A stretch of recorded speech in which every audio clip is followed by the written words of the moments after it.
Hello and welcome to the Waycrest Manor Mythic Plus guide for Season 3. Before we start, keep in mind that in this iteration of the dungeon, all the doors in the mansion are open. That means that you can pick whatever route and whatever order you like for the bosses, and you probably never go to the second floor and see most of the trash there. Just keep that in mind, as I'll only go through the more probable and more important trash in the mansion. The first pool is just a bunch of witches. Make sure to interrupt as many of the Scar Souls that you can. And assuming that you go left, the trash that you're going to encounter there includes some bewitched captains which have a kinda hard to see shadow cleave, which is a frontal. Step away from that. And they also try to cast Spirited Defense, which you need to interrupt because if they succeed, they'll take reduced damage for 15 seconds. You will also see some witches which cast Soul Bolt. Interrupt as many of these as you can, but make sure to interrupt Soul Volley, which is a huge AoE cast that you don't want to go off because it hurts a lot. They also place candles on the ground which are hard to see, but if they stay inside they take reduced damage, so ideally your tank is going to be moving them outside of them. Note the smoke because you're going to see a few of those in the dungeon, and at the end you're going to fight a pack that has a few of these at the same time. The first boss is a trio of witch sisters, but you can only damage one of them at a time, the one holding the iris and being a little bit bigger than the rest of them. When Sulina is active, she applies an aura that reduces healing taken by 50% from all members. And she's also going to mind control one of your teammates who's going to try to kill you. DPS him down to 50% to break the curse. When Sister Malady is active, she applies an aura to you as well, which has a stacking dot, but you remove stacks by moving, so make sure to jump around. She's also going to cast Unstable Runic Mark, making everybody a bomb. Make sure to spread around and only hit yourself by the big purple circles that are going to surround you. And when Sister Briar is active, she has an Aura of Thorns which damages everybody hitting the boss, so keep an eye on your melee. And she's also going to cast Jagged Nettles, which is a dot on somebody that keeps sticking until you heal them above 90%. All three witches will be constantly casting bolts at you, but you want to prior interrupt the one that's holding the iris and it's currently active because her bolts are buffed and they do more damage.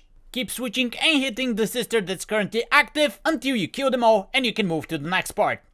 In the courtyard you're going to see some Thorn Shapers which cast Uproot. It's kinda hard to see, but those are roots that start crawling towards you and they burst open doing a lot of damage, so make sure to dodge them by moving aside.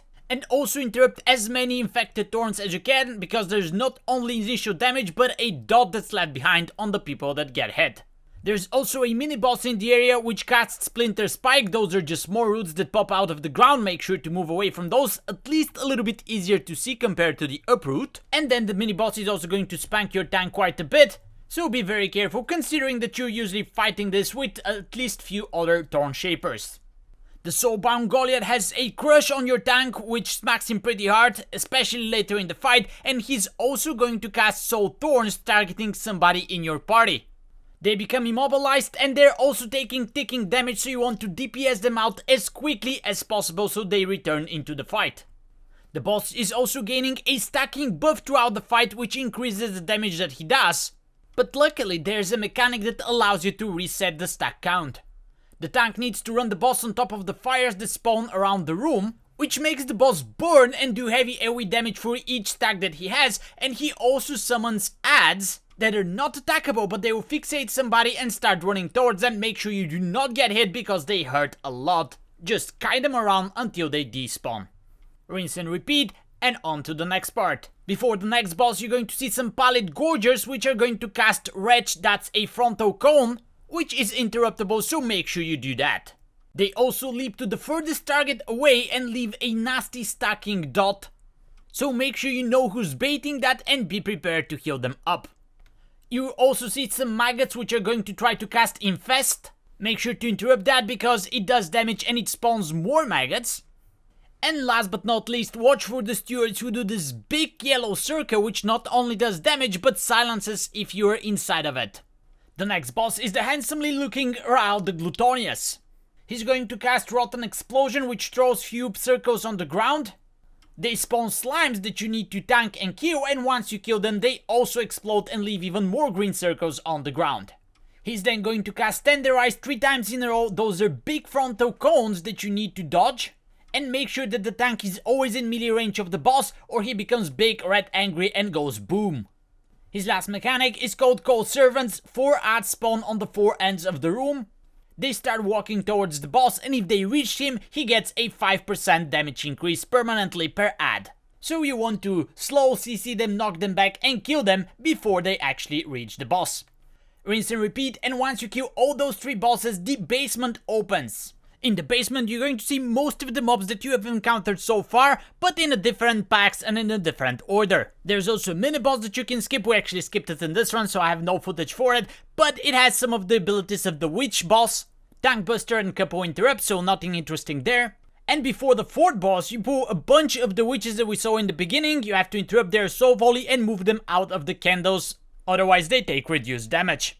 The 4th boss is Ward and Lady Waycrest, and you start fighting Ward first. He's going to put a pathogen buff on a player, big green circle around you, which is actually dispellable. If you dispel it or it expires, it actually jumps to other people. So whoever gets it, make sure you're outside of the group and away from others, and then there's the purple circles that Lady Waycrest is going to shoot from the side. Make sure to dodge those, and then keep DPSing Ward Ravencrest because you have to kill him 3 times over. Each time you DPS him down, Lady Waycrest heals him, giving him her own health, and when she's left with 10%, she jumps down and joins the fight. The only thing that changes is the racking cord that she's going to cast. Make sure to interrupt that, and then you can cleave both of them down and kill the boss. Before the last boss, you have to fight a pack of Gloom Horrors. Those are small mobs that are going to jump to the furthest player away, do AoE damage, and put a stacking dot on them. There's quite a few of those in the pool, so make sure to CC them and prevent them from jumping on people and eating them alive. And then you're at the last boss, Gorak 2. He's going to cast Chain Lightning called Darkened Lightning. Make sure to interrupt that because it jumps to nearby players and does a lot of damage. But the more scary part are the ads that he's going to summon every 20 seconds or so. They jump and damage the furthest player away, and then they're going to cast Dark Lens, which is a channel, then stuns and damages a player in your party, so in order to prevent it, you have to stun or CC them as well. Once you kill the ad, you have to pick alchemical fire essence from the ground and burn their corpses. As if you do not do that, Gorak 2 is actually going to resurrect them to full health once he reaches 100 energy and casts his Dread Essence. It not only resurrects all the ads, but it also does heavy AoE damage, so be prepared to heal and mitigate that. And after few iterations, you should be able to kill the boss with no problem. Short 1-minute boss guides and walkthroughs for the rest of the Mythic Plus dungeons in Season 3 are available on my YouTube channel, so check them out and let me know if you have any questions or feedback in the comments below. Thanks for watching, I'll see you in the next video. Until then, take care, and wherever you are, be there.